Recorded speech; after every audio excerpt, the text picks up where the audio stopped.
Welkom by vandag se lesing oor handelsmerkbesluite. Ons sal die belangrikheid daarvan bespreek om jou handelsmerk in 'n mededingende mark te beskerm. 'n Sterk handelsmerk is meer as net 'n logo of slagspreuk. Dit is die som van alle ervarings, emosies en assosiasies wat verbruikers met jou maatskappy het.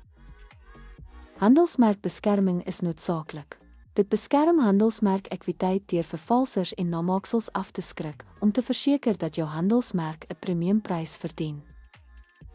Dit is noodsaaklik om handelsmerkkonsekwentheid te handhaaf.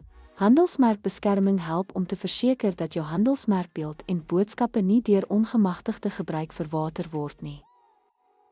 Die bou van vertroue en kliëntelojaliteit is noodsaaklik.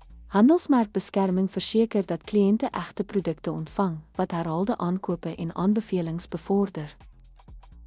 'n Goed beskermde handelsmerk verhoog mededingende voordeel. Dit verhoed dat mededingers op jou sukses meeding en handhaaf jou unieke markposisie. Handelsmerkbeskerming is 'n deurlopende proses.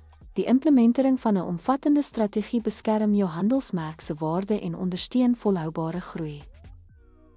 Ten slotte, dink krities na oor die integrasie van handelsmerkbeskerming in jou toekomstige bemarkingsveldtogte. Die beskerming van jou handelsmerk is 'n belegging in langtermyn sukses.